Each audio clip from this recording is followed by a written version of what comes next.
Good morning.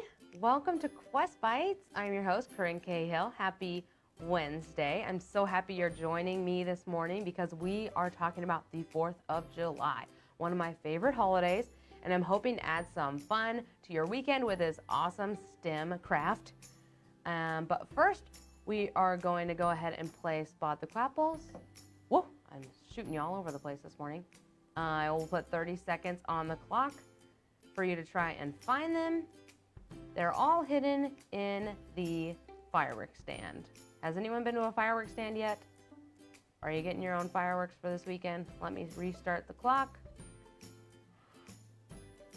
There are 5 Quapples hidden in this photo. Of course, the Quapple is our education logo in the bottom left corner of your screen. That apple with the Quest Q in it. So let me know if you're able to find them. About 15 seconds left. I know some of them are a little small and hard to see because there's lots of red, white, and blue. About 5 seconds. And 3, 2, 1. Were you able to find all 5? Were you able to at least find this first one right in the front?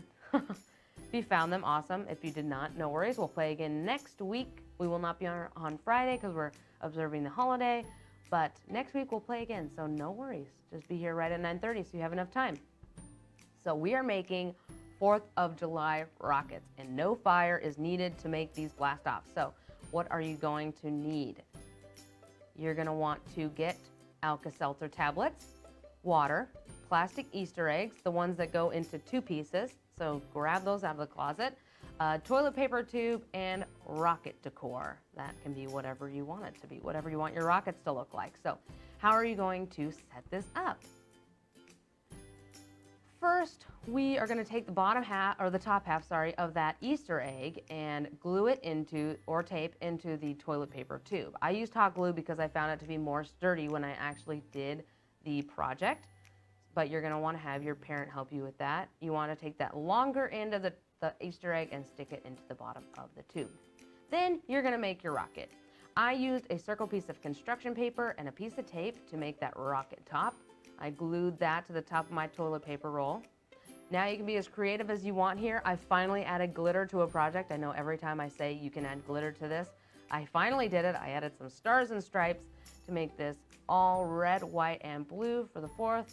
I know you may be able to make a more exciting looking rocket, so I challenge you to that, and I want to see what you come up with. You don't want to add anything too heavy though, because you do want your rocket to be able to fly.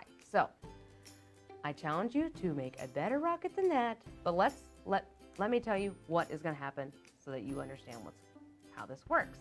So we learned about the Alka-Seltzer tablets when we made our lava lamps. The tablets contain citric acid and sodium bicarbonate.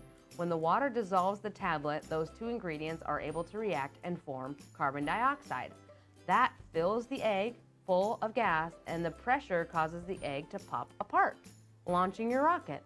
So let's just go ahead and see how mine worked. You're going to want to have your parent help you pour the water into your egg so that you can click it together fast and wait for that egg to pop apart.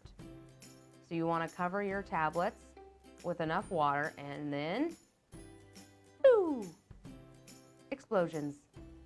You can see who can get the farthest rocket launch. I used 3 Alka-Seltzer tablets in mine.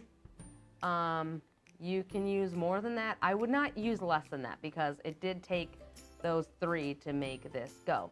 But it's super fun and easy and safe, which is what we like. We'll put the instructions in the comments so you can try this lesson at home.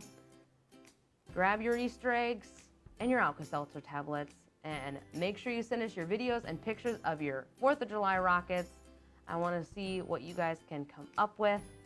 We won't be here on Friday because of the holiday, so have fun with this one over the weekend. Be sure to join us back here on Monday because application engineer Brandon Atkins will be here to host Quest Bites, and you know he always has something fun planned.